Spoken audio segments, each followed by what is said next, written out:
नमस्कार, स्वागत आप सभी का। आपके साथ मैं हूं पुनीत। सॉफ्ट हिंदुत्व की राह पर चले कमलनाथ हिंदुत्व को लेकर एक बार फिर बीजेपी के निशाने पर आ गए। 2023 के विधानसभा चुनाव के पहले हिंदुत्व को लेकर एमपी से छिड़ी ये बहस अब कहां तक जाएगी। कमलनाथ का बयान, हिंदू हूं लेकिन बेवकूफ नहीं हूं, बयान पर पहला कटाक्ष सीएम शिवराज का आया। सीएम ने कहा कि कमलनाथ को हिंदू होने का सबूत देने की नौबत आ गई है, लेकिन यह बयान एमपी की सियासत में बवाल भी बना। बीजेपी में हार्ड हिंदुत्व की छवि के नेता रामेश्वर शर्मा ने मांग उठाई कि कमलनाथ को तो करोड़ों हिंदुओं से माफी मांगनी चाहिए। हालांकि इस सब के बावजूद कमलनाथ अब भी अपने बयान पर कायम हैं।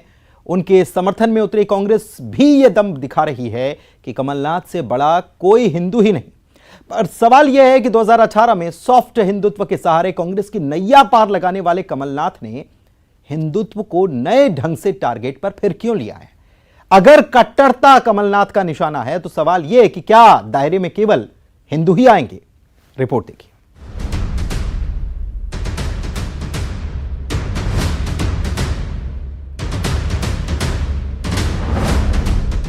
2018 में सॉफ्ट हिंदुत्व के सहारे सत्ता की सीढ़ियां चढ़े कमलनाथ का हिंदू होने का दम भरता लेकिन कटाक्ष की शक्ल में आया ये बयान सियासत में सवाल के साथ बवाल बन गया।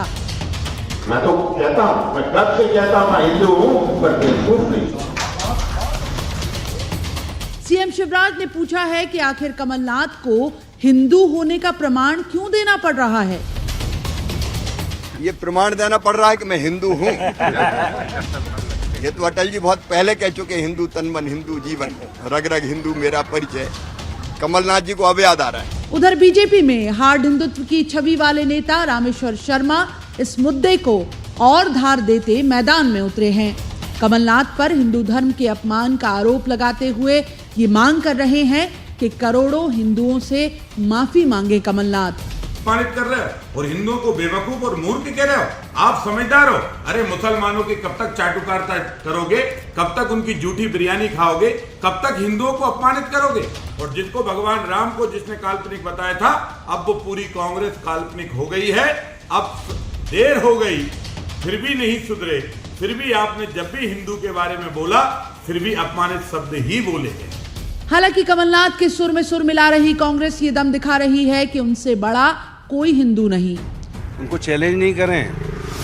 उनने छिंदवाड़ा में हनुमान जी की 105 फीट सबसे बड़ी मूर्ति लगाई है, जहां हर हनुमान जयंती पे बड़ा कार्यक्रम वहां पर होता है। ये महाकाल के मंदिर का जो 350 करोड़ का काम जो हो रहा है वहाँ विकास का, ये उन्हीं ने सैंक्शन किया था। आप तो बीच में ही अपना भांजी मार रहे हो।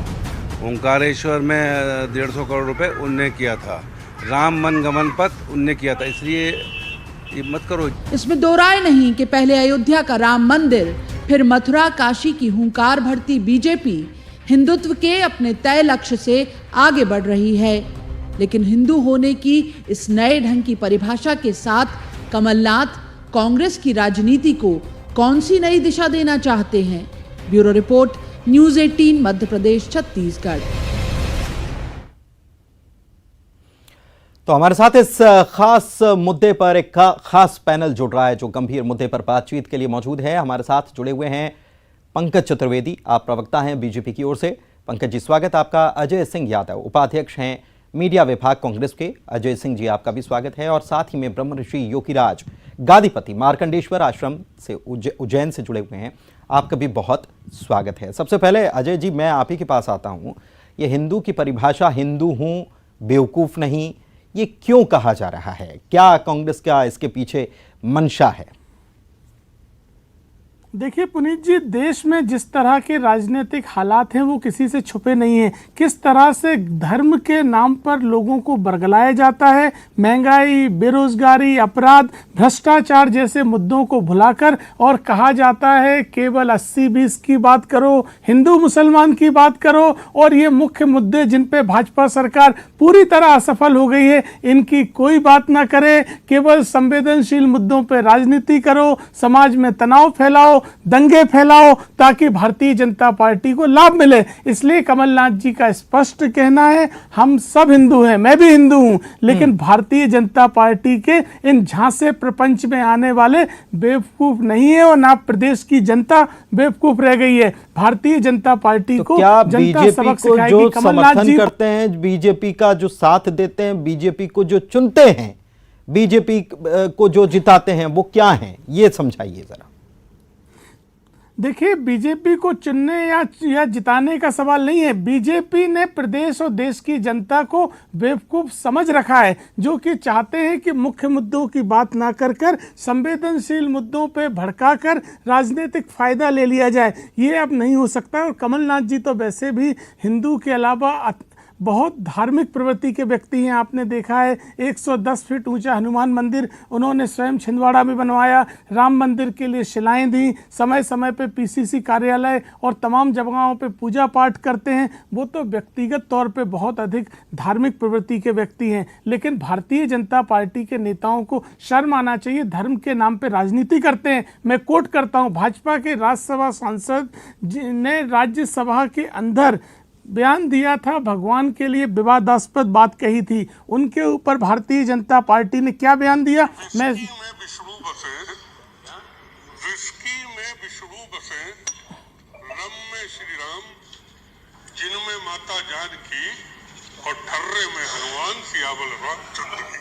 ऐसे भारतीय जनता पार्टी के सांसद हैं राज्यसभा में जो भगवान का अपमान करते हैं, भगवान विष्णु, भगवान हनुमान जी और तमाम सीता माता सबका अपमान करते हैं। ऐसे लोगों पे भाजपा के नेता कुछ नहीं बोलते हैं, मुंह में दही जम जाता है, क्योंकि राजनीतिक लाभ लेने के लिए केवल प्रपंच कर सकते हैं। इन्हें ना धर्म से लेना देना है, ना भगवान से लेना देना है, केवल और केवल राजनीतिक रोटियां सेकने के लिए इस तरह के प्रपंच करते हैं। प्रपंच करने का काम करती है बीजेपी। कमलनाथ जी ने आरोप लगा रहे हैं, पूरी तैयारी के साथ भी आए। पंकज जी, एक ऑडियो भी सुनवा दिया, क्या जवाब बीजेपी की तरफ से? देखिए पुनीत जी, अब कांग्रेस पार्टी और कांग्रेस पार्टी की तुष्टीकरण की राजनीति सबके सामने है। और कांग्रेस पार्टी बात करती है कि भारतीय जनता पार्टी हार्ड हिंदुत्व की बात करती है। अरे इनको क्या पता कि हिंदू और हिंदुत्व क्या होता है। विश्व का कल्याण हो, प्राणियों में सद्भावना हो, ये हम बातचीत करते हैं। जी पे भी थोड़ी हम ये हम बातचीत करते हैं। विश्व का कल्याण हो, प्राणियों में सद्भावना हो, इसकी हम बातचीत करते हैं। तो विश्व के कल्याण में खाली हिंदू का कल्याण की बात कर रहे हैं। और आज से नहीं, सनातन परंपरा अरबों वर्षों से, जब से हम हिंदू धर्म के अनुयायी इस पृथ्वी पर हैं, तब से ऐसी बात करते हैं। और ये कह रहे हैं कि ये हार्ड हिंदुत्व है। इनको क्या समझ आएगी हिंदुत्व की? तुष्टिकरण राजनीति। और ये जो बेवकूफ शब्द कहा है, हम तो कमलनाथ जी पूछ रहे कि हम तो इनका मान सम्मान आदर करते हैं। मत डालिए। हमको किसने बोला हार्ड हिंदुत्व? मान सम्मान आदर करते हैं। हम ये पूछ रहे हैं कमलनाथ जी को कांग्रेस में किसने बेवकूफ कहा? दिग्विजय सिंह ने बेवकूफ कहा। कमलनाथ जी को बेवकूफ किसने कहा? इसका उत्तर दें कमलनाथ जी। क्या दिग्विजय सिंह ने इनको बेवकूफ कहा? दिग्विजय सिंह ने बेवकूफ कहा कमलनाथ को? दिग्विजय सिंह ने कमलनाथ को बेवकूफ बोला क्या? कमलनाथ क्यों बोल रहे हैं कि मैं बेवकूफ नहीं हूँ? क्या दिग्विजय सिंह ने उनको बेवकूफ बोला कमलनाथ को? पुनीत जी, आज हम जानना चाहते हैं कि कांग्रेस में किसने कमलनाथ को बेवकूफ कहा? आप इसी तरह से प्रपंच करते हैं राजनीतिक लाभ लेने के लिए। कमलनाथ को किसने बेवकूफ कहा? दिग्विजय सिंह ने बेवकूफ कहा। कांग्रेस ने किसने कहा? हम तो उनका सम्मान करते हैं। आज हम कमलनाथ जी से जानना चाहते हैं पूरे कि वो कौन कांग्रेस का नेता है जो आपको बेवकूफ कहता है? देश के हालात कौन कहता है कमलनाथ जी को बेवकूफ? इसका खुलासा होना चाहिए। पुनीत जी, स्पष्ट होना चाहिए कमलनाथ जी को किसने बेवकूफ समझा और किसने बेवकूफ कहा? कौन कांग्रेस का नेता है? हमारा शक दिग्विजय सिंह पर है। कौन कमलनाथ जी को बेवकूफ बोल रहा है? हम उनका आदर करते हैं। किसने कहा कांग्रेस उत्तर दे? किसने बहुत अच्छे तरीके से पंकज जी, आप भी जनता सब समझ बहुत अच्छे तरीके से आप भी बोल रहे हैं, चर्चा को बहुत अच्छे तरीके से घुमा रहे हैं। चलिए महाराज जी को शामिल कर लेते हैं, महाराज जी को शामिल कर लेते हैं। महाराज जी, अजय जी महाराज जी को भी शामिल कर लेते हैं ना। अजय जी, महाराज जी को भी शामिल कर लेते हैं। महाराज जी, इसमें मेरा मानना है कि आपने अब जाकर के बोल रहे हैं कि मैं हिंदू हूँ। अब आपको याद है हिंदू हूँ, और जब सनातन धर्म की बात कर रहे हैं तो धर्म को लेकर के कोई प्रचार नहीं किया जा रहा है। धर्म है और धर्म रहेगा, धर्म रक्षित ही रक्षित। धर्म के लिए अगर लड़ना भी पड़े, जीव के प्राण भी देना पड़े तो देंगे, लेकिन धर्म को आप धर्म की राजनीति वाली बात ना करें। ये धर्म की राजनीति वाली बात है। भाई साहब अभी बोल रहे थे कि धर्म को लेकर के हम राजनीति कर रहे हैं। नहीं, धर्म की रक्षा का दायित्व बनता है और धर्म की रक्षा करनी है। और रही बात तो सनातन धर्म की सब शाखा है। हाँ। अभी जैसे हम जिस अवस्था को लेकर के चल रहे हैं, तो हाँ। धर्म के लिए ना आप ये बयान जो आपने दिया ये धर्म के लिए निंदनीय है। इसके लिए मैं माननीय महोदय का निंदा करता हूं, उनसे निवेदन करूंगा कि इसके लिए आप माफी मांगो। लेकिन बेवकूफ नहीं, इसको हाँ। कैसे देखते हैं आप, कैसे समझते हैं आप, क्या ये सही तो आप कैसे देख रहे हैं? आप तो हिंदू होकर के भी जनता को ये बरगलाना चाह रहे हैं कि बेवकूफ नहीं हूं मैं वोट के स्वार्थ के लिए। अजय जी, अरे बेवकूफ किसने कहा? कमलनाथ जी को ये बताइए। मैं आचार्य जी का बहुत सम्मान करता हूं, लेकिन उन्हें इस तरह से राजनीति नहीं करना चाहिए। इस तरह से राजनीति नहीं करनी। पंकज जी, आपके पाखंड की तो कलई खुल गई है। पंकज जी, पाखंड की कलई खुल गई है। पाखंड की मैं राजनीति नहीं कर रहा हूं, मैं तो केवल अपने शब्दों को वापस लेने का बोल रहा हूं माननीय महोदय से। नहीं, मेरा केवल आपके शब्द को नहीं निवेदन है, मेरा माननीय महोदय से भी निवेदन है कि आपने जो शब्द बोला, कमलनाथ जी धार्मिक व्यक्ति हैं, कांग्रेस पार्टी के तमाम नेता धार्मिक हैं। हमारी तमाम प्रार्थना सभाओं में रघुपति राघव राजा राम से महात्मा गांधी जी के समय से शुरुआत होती थी। कांग्रेस पार्टी ने देश में सोमनाथ से लेकर अयोध्या के राम मंदिर तक सभी दरवाजे कांग्रेस पार्टी ने खुलवाए। ये भारतीय जनता पार्टी ने केवल राजनीति करी। पंकज जी, एक कुछ महाराज जी कुछ कह रहे हैं। पंकज जी, आप महाराज जी कुछ कह रहे हैं। देखिए, धर्म की बात आती है, हिंदू धर्म की बात हो रही है, उससे जुड़े जो लोग हैं उनकी बात को सुनना पड़ेगा ना। पंकज जी, उनकी बात को सुनना पड़ेगा ना। तो महाराज जी कुछ कह रहे हैं, उसको पहले सुन लीजिए। पंकज जी, महाराज जी कुछ कह रहे हैं, उसको सुन लेते हैं, क्योंकि अजय सिंह जी ने कहा ना, उसके जवाब में महाराज जी कुछ कह रहे हैं। महाराज जी, जीव चराचर जंतु समाना, भीतर बसई न जान ही आना, ते फल भक्ष कठिन कराना, तव भय डरत सदा थो काला। हाँ, जहां अवस्था बन रही है वो स्थिति को आपको मैनेज करना है, लेकिन आप केवल अपने स्वार्थ के लिए ये बोलते हो कि मैं हिंदू, गर्व से कहता हूं हिंदू हूं, पर मैं मूर्ख नहीं हूं। मूर्ख का मतलब आप बाकी जो सनातन धर्म का प्रचार कर रहे हैं उनको मूर्ख कह रहे हैं। ये जो सनातन धर्म को बढ़ावा दे रहे हैं, तो आज सनातन धर्म की ही शाखा है, जितनी भी है ईसा मूसा भी सनातन धर्म की शाखा है। हम उस बात पे नहीं, और ना मैं कोई राजनीतिक हूं, मैं केवल धर्म की बात को लेकर के आपसे वार्तालाप कर रहा हूं। अरे उत्तर दीजिए, किसने कांग्रेस में कमलनाथ जी को बेवकूफ समझा? मैं बिल्कुल उत्तर देना चाहता हूं पंकज जी, मैं बिल्कुल उत्तर देना चाहता हूं। आचार्य जी, एक मिनट, आपके पाखंड। अरे अजय सिंह साहब को बोलने तो दीजिए, जवाब तो देने दीजिए। पंकज जी, भारतीय जनता पार्टी की सरकारें जब महंगाई, बेरोजगारी, अपराध की बात आती है तो धर्म की बात करने लगती है। राजनीतिक रैलियों में 80-20 के नाम पर वोट मांगते हैं, क्यों नहीं मांगते? उन करोड़ों लोगों के। चलिए, ठीक, महाराज जी से समझ लेते हैं। महाराज जी एक मिनट, थोड़ा सा ऑडियो डाउन कीजिएगा। महाराज जी देखिए, कांग्रेस ये भी कह रही है कि देश में कई सारी समस्याएं हैं, और जब महंगाई, बेरोजगारी या दूसरे मुद्दों की बात आती है तब हिंदुत्व की बातों को छेड़ दिया जाता है और इस मुद्दे पर पोलराइजेशन कर दिया जाता है। कांग्रेस ये कह रही है, क्या ये मुद्दे, इस पर चर्चा नहीं होना चाहिए? महाराज जी, आप क्या कह रहे हैं? नहीं, मेरा निवेदन बस इतना है कि अभी जो अवस्था है, बयान में आप बोलते हैं कि मैं गर्व से कह रहा हूं हिंदू, है ना, लेकिन फिर बोल रहा है कि मूर्ख नहीं हूं। मतलब आप अपनी राजनीति, और मैं राजनीतिक हूं ही नहीं, मैं तो केवल धर्म की बात को लेकर के आपसे वार्तालाप कर रहा हूं। और धर्म जो है, धर्म रक्षति रक्षता, धर्म की रक्षा के लिए ही, और सनातन धर्म वाली बात तो धर्म के लिए आज तक, या अभी अगर मुद्दों वाली बात में आपको बरगलाने की बात करूंगा तो उससे विषय नहीं बनता।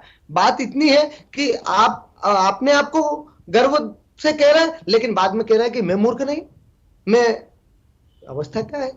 ये क्या बोलना चाह रहे हैं आप, या क्या दिखाना चाह रहे हैं? क्या दिखाना चाह रहे हैं अजय जी, क्या दिखाना चाह रहे हैं? देखिए पुनीत जी, आचार्य जी का मैं और कांग्रेस पार्टी पूरी तरह सम्मान करती है, लेकिन बिल्कुल स्पष्ट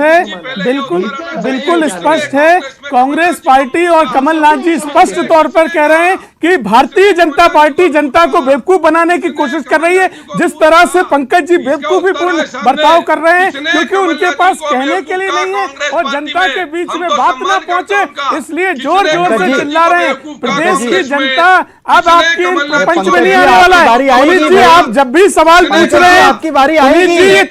ये तीसरी बार है आपकी बारी पंकज जी, ये तीसरी बार है कि जब आप मुझसे सवाल पूछते हैं पंकज जी का ऑडियो थोड़ा डाउन कर दीजिए प्लीज। पंकज जी का ऑडियो थोड़ा डाउन कर दीजिए क्योंकि पंकज जी की बारी आएगी लेकिन उसके पहले ही वो बोल रहे हैं। पंकज जी आपका दिवालियापन दिखाई दे रहा है, आपके पास तर्क नहीं है इसलिए आप चिल्ला रहे हैं। अगर आपके पास तर्क होते तो आप चुप रहते। आचार्य जी की बात बिल्कुल सही है, लेकिन कमलनाथ जी राजनीतिक व्यक्ति हैं। उन्होंने राजनीतिक पार्टी भारतीय जनता पार्टी के लिए कहा है कि भारतीय जनता पार्टी देश की जनता को बेवकूफ बनाने की कोशिश कर रही है, जनता को बेवकूफ बनाकर राजनीतिक लाभ लेने की कोशिश कर रहे हैं। इसलिए कांग्रेस पार्टी, कमलनाथ जी और प्रदेश की जनता अब बेवकूफ नहीं बनने वाली है। भारतीय जनता पार्टी को जनता खदेड़ कर भगाएगी। चलिए देश की जनता, ठीक। देश की अब पंकज जी आपकी बारी, पंकज जी आपकी बारी, आपका जवाब। पंकज जी आपका जवाब, अकेले कोरोना में बीच में टोकिएगा मत। पंकज जी आपका जवाब। हम ये जानना चाहते हैं किसने कमलनाथ जी को बेवकूफ कहा? क्या दिग्विजय सिंह जी ने बेवकूफ कहा? हम उनका बहुत सम्मान करते हैं, वयोवृद्ध राजनेता, उनसे सहानुभूति है, पर कोई कांग्रेस का भी उनको बेवकूफ कहेगा। किसने कहा ये पंकज जी को बता दीजिए प्लीज। किसने कहा? शुरुआत से पंकज जी इसी बात पर आए हुए हैं कि किसने कहा ये बताइए। अजय जी किसने कहा देना पड़ रहा है कि मैं बेवकूफ नहीं हूँ? किसने उनको बेवकूफ कहा? क्या दिग्विजय सिंह ने कहा? तरह अनर्गल बात नहीं करता हूँ। मैंने स्पष्ट कहा कि कमलनाथ जी ने कहा है कि भाजपा के नेता प्रदेश की जनता को बेवकूफ समझ रहे हैं। भाजपा के नेता प्रदेश की जनता को बेवकूफ समझ रहे हैं, लेकिन अब जनता बेवकूफ नहीं बनने वाली है। आपके प्रपंच की उम्र नहीं रह गई है। जनता अरे पंकज जी जवाब मिल रहा है, सुनिए तो सही। आप क्या सवाल ही करते रहेंगे पंकज जी? पंकज जी आप सवाल ही करते रहेंगे क्या? नहीं नहीं नहीं नहीं पंकज जी गलत बात, पंकज जी ये गलत बात। नहीं नहीं पंकज जी प्लीज पंकज जी ये गलत बात है। आप एक सवाल करे जा रहे हैं लेकिन उसका जवाब सुनने की आप नहीं नहीं नहीं प्लीज पंकज जी आप सुनने की भी क्षमता रखिए। जी का मानसिक दिवालियापन दिख रहा है। पंकज जी आप सुनने की क्षमता तो रखिए, आपके अनुसार ही जवाब मिलेगा क्या? जी आप और भारतीय जनता पार्टी सुनूंगा, इन्होंने बीच में कैसे टोका मुझे बीच में टोका तो इनको नहीं बोलने दूंगा। चलिए ठीक है, थोड़ा डाउन कर दीजिए। महाराज जी से समझ लेते हैं, महाराज जी से समझ लेते हैं क्योंकि पंकज जी तो ठान के बैठे हैं कि वो बोलने ही नहीं देंगे, वो चर्चा ही नहीं होने देना चाहते हैं, वो चर्चा ही नहीं होने दे। महाराज जी आप सुन रहे हैं, एक बहुत गंभीर मुद्दा है और आप दोनों पक्षों को सुन रहे हैं, लेकिन जिस तरीके से आपस में दोनों पक्ष भिड़ रहे हैं, हम बीजेपी को भी देख रहे हैं, कांग्रेस की तरफ से भी जवाब आ रहा है, लेकिन दोनों पक्ष इस तरीके से अगर भिड़ेंगे तो जो मुद्दा है वो कहां रह जाएगा? नहीं, ये अवस्था जो है इन लोगों को या तो श्रोता वक्ता सुचिल सुचि कथा रसिका जो आप श्रवण कर रहे हैं पहले उसको समझिए तो सही कि आप सुनना क्या चाह रहे हैं, बोलना क्या चाह रहे हैं, बोलते क्या है, और अवस्था है उस बात को ही नहीं समझ पा रहे हैं कि हम किस बात को लेकर के बहस कर रहे हैं। आप थोड़ा सा शांत धैर्य रखते हुए फिर आपका जब बोलने का समय आएगा आप बोलिएगा। सर हम क्या मना कर रहे हैं, हम सुन रहे हैं ना आपकी बात भी, हम भी सुनते हैं, हमको जहाँ लगेगा वहां बोलेंगे क्या हाँ यहाँ गलत, लेकिन आप कुछ सुनना ही नहीं चाहते पंकज जी भी, तो क्या बोले? ठीक है पंकज जी आरोप बीजेपी पर लगते हैं कि भरमाने की कोशिश की जाती है अलग अलग मुद्दों को उठाकर, ऐसे मुद्दे जो हिंदुओं को प्रलोभित करें या हिंदुओं को टारगेट करते हुए अपनी तरफ लाने की कोशिश की जाती है, ऐसे मुद्दे बीजेपी उठाती है। जवाब दीजिएगा इसका। पुनीत जी मैं तो सिर्फ यह जानना चाहता हूं कि कांग्रेस पार्टी के नेताओं को ही बार बार क्यों प्रमाण देना पड़ता है कि वो हिंदू हैं, और हिंदू तो क्या वसुधैव कुटुंबकम, हम पूरे विश्व को अपना परिवार मानते हैं, उसमें हमने किसी जाति धर्म पंथ वर्ग वर्ण भेद की बात करी कभी बात नहीं करी हमने, पर कांग्रेस के नेताओं को मुझे तो स्पष्टीकरण नहीं देना पड़ता कि मैं हिंदू हूं। पुनीत जी आपको नहीं बोलना पड़ता कि हिंदू है, महाराज जी को नहीं बोलना पड़ता, पर कांग्रेस के नेताओं को समय क्यों बोलना पड़ता है? हाँ ठीक है सवाल जायज, सवाल बिल्कुल जायज है, बिल्कुल सवाल जायज है। पंकज जी जवाब लेते हैं। अजय जी सवाल ये है कि क्यों बताना पड़ता है बार बार हिंदू हैं, क्यों? और जब चुनाव सामने आते हैं, जब चुनावी तैयारी होती है बार बार ये, और जब आप ये जवाब दे रहे हैं तो पूरी बात क्यों नहीं खुल के कही जाती? एक लाइन में क्यों कह दिया जाता है कि हिंदू हूं बेवकूफ नहीं? इसको बताइए ना प्लीज। देखिए पुनीत जी, मैं आपको पहले ही कह चुका हूं, कमलनाथ जी धार्मिक व्यक्ति हैं। ये बताने का सवाल नहीं है कि हम हिंदू हैं या ज्यादा हिंदू हैं, कम हिंदू हैं। भाजपा प्रमाण पत्र नहीं बांटेगी। मैंने वो बताया कि क्योंकि भाजपा समझती है धर्म के नाम पे जनता को बेवकूफ बना लेगी, इसलिए कमलनाथ जी ने स्पष्ट कहा कि प्रदेश की जनता मुद्दों पर हिसाब मांगेगी। महंगाई, बेरोजगारी, अपराध का हिसाब देना पड़ेगा। ये प्रपंच नहीं चलने वाले। फिर पंकज जी का मानसिक दिवालियापन चालू हो गया है। मैंने नरेश अग्रवाल का वीडियो सुनाया, आपके सांसद ने उन्हें क्यों नहीं निकाला पार्टी से, बताइए। अटैकिंग हो जाइए, अटैकिंग हो जाइए, गरिमा तो रखिए प्लीज सर। मैं स्पष्ट, देखिए पुनीत जी, इस तरह से नहीं हो सकता कि पंकज जी संयम से बात करें और दूसरे के समय में टोकते रहें। मुझे बताइए, नरेश अग्रवाल आपके सांसद हैं, वो किस तरह से तमाम तरह के हमारे आराध्य देव के ऊपर अपमानजनक टिप्पणी कर रहे हैं। उन पे आपने क्या कार्रवाई करी? राज्यसभा का मेंबर बना रखा है ऐसे आदमी को, और यहाँ घड़ियाली आंसू बहा रहे हैं। ये भारतीय जनता पार्टी का दोहरा चरित्र है। दोहरा चरित्र। आप किसी के सगे नहीं हो, ना भगवान के सगे हो, ना जनता के सगे हो, ना अपनी पार्टी के कार्यकर्ताओं के सगे हो, केवल और केवल सत्ता। चलिए, यानी कि मुद्दा ऐसे ही गर्म रहने वाला है। हम दोनों को सुन रहे थे, और जब दोनों कोई एक बोल रहा है तो दूसरे को टोका टाकी जारी है। महाराज जी भी हमारे साथ लगातार जुड़े हुए थे, और उन्होंने समझाया कि किसी भी चीज को दोनों का आपको समझना चाहिए कि किसी को पहले उसका जवाब देने से पहले सुन लेना चाहिए, अपनी बात रखने से पहले सुन लेना चाहिए। चलिए, बहुत शुक्रिया आप तीनों मेहमानों का हमारे साथ चर्चा में शामिल होने के लिए। अब देखना होगा कि इस मुद्दे को लेकर बीजेपी जो सवाल उठा रही है वो कहां तक लेकर जाएगी। क्या यह मुद्दा आगे भी प्रासंगिक रहेगा, या कांग्रेस की तरफ से इसको डैमेज कंट्रोल जो करने के लिए कुछ और उपाय लगाए जाएंगे। फिलहाल आज इस चर्चा में इतना ही। नमस्कार।